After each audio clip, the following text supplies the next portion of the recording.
Correio Debate de volta e a gente retoma aqui a conversa com Fernando Meneguin, que é consultor legislativo do Senado Federal. Ele é diretor do Núcleo de Estudos e Pesquisas do Senado Federal. O Senado, inclusive, que já teve paraibanos na presidência, Humberto Lucena, já foi, acho que um dos mais longevos mandatos lá no Senado Federal. Mas os senadores, eles têm essa consulta facilitada, ele tem esse acesso facilitado a esse banco de dados que realmente, aliás, o Senado tem uma das maiores bibliotecas do país, né? Tem uma biblioteca, principalmente jurídica, bastante elaborada, com várias obras que ficam ali à disposição de todos. Mas para o senador, a consultoria legislativa está à total disposição, né? O senador, o que ele precisar, todos os 81 senadores, a consultoria vai estar à disposição para ajudar, tanto no levantamento de dados, quanto na escrita de proposições, de minutas de proposição, para ajudá-los no desempenho do mandato deles. Falar mais um pouquinho da Interleg, claro. Tem uma vertente que é a comunicação, né? A Interleg também ajuda nesse processo de comunicação para os municípios, para os estados, para as casas legislativas. Sim, sim. O programa Interleges, ele atua junto com o ILB, que é o Instituto Legislativo Brasileiro, que é a Escola de Governo do Senado. Então, por meio do ILB, do Interleg, a gente oferece cursos, a gente faz parcerias com o Legislativo Estadual, Legislativo Municipal. São 4 eixos, né? Capacitação, comunicação, é isso? Isso. Na verdade, a gente trabalha isso tudo em conjunto, né? A comunicação está à disposição no sentido de que a gente provê mecanismos para que haja essa interlocução com o Legislativo Federal. Certo. Mas essa comunicação é feita só com as casas legislativas ou os municípios podem ter canais de comunicação também? No geral, o programa Interleges, ele coloca o Legislativo Federal em contato com o Legislativo Municipal. A gente, né, trabalha dentro do Poder Legislativo. E quem é gestor, quem está pensando em inovar, em ter mais, dar aquele plus na sua gestão a partir de janeiro, como é que faz para ter acesso? Eu acho que ele pode começar fazendo um acordo de cooperação técnica conosco, né? A gente coloca à disposição muito material para as futuras administrações, principalmente as câmaras legislativas, mas também acho que o contato principal, acho que deve ser trabalhado esse estreitamento entre os políticos municipais e os políticos federais. Então, eu acho que os prefeitos, os novos prefeitos, os vereadores, deveriam ir constantemente a Brasília, conversar com os senadores dos seus estados, com os deputados federais dos seus estados. Acho isso bastante importante. Tá, claro, o prefeito chega lá, ele tem acesso ao senador, mas ele não tem aquela base legislativa de elaborar um projeto para ver se libera uma emenda. O senador pode fazer essa ponte com a equipe técnica legislativa do Senado? Com certeza. E a gente também coloca à disposição, está disponível no site do Senado, um portal de dados municipais.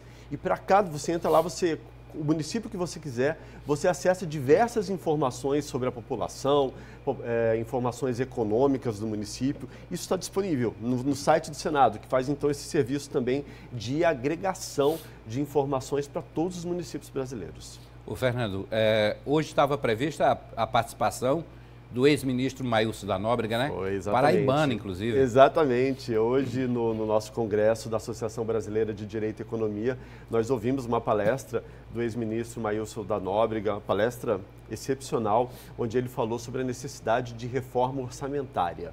Né, como que nós podemos aprimorar o orçamento público, o que deve ser mudado na legislação para que a gente tenha um orçamento público que realmente atenda, né, as demandas da sociedade.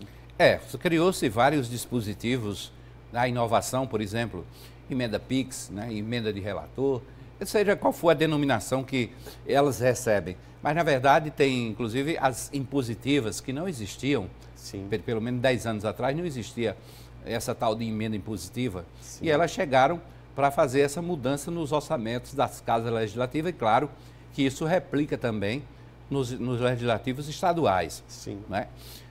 Foi, vamos dizer assim, foi necessário toda essa mudança ou toda essa inovação?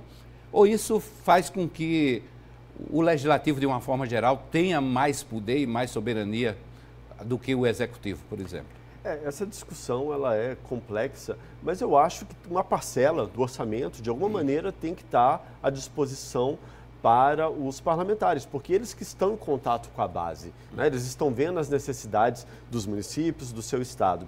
Então, acho que uma parte ali realmente deve estar à disposição, porque é o parlamentar que faz essa comunicação direta com o seu eleitorado. Sobre a maneira como isso acontece, se questionou muito a transparência, mas sobre isso estão pensando em dispositivos, em diálogo com o Supremo Tribunal Federal, pensando em dispositivos para que se melhore a transparência dessas emendas. Então, acho que, assim, com diálogo vai se chegar num caminho de consenso. Tá.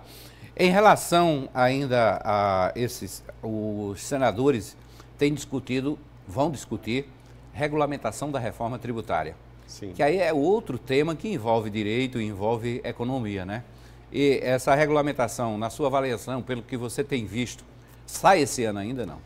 Bom, o prazo agora é apertado, né? Acabamos de sair das eleições municipais, talvez não haja tempo hábil, mas mesmo que não haja tempo hábil ainda esse ano, eu acho que é algo que é imperioso e vai acontecer no início do ano que vem. Acho que isso não pode ser de afogadilho, né? Até porque a discussão é complexa, né? Uma das principais discussões são sobre os sin taxes, né? Os impostos do pecado, que vão incidir sobre bebida alcoólica, cigarro, agora a discussão sobre as bebidas adocicadas.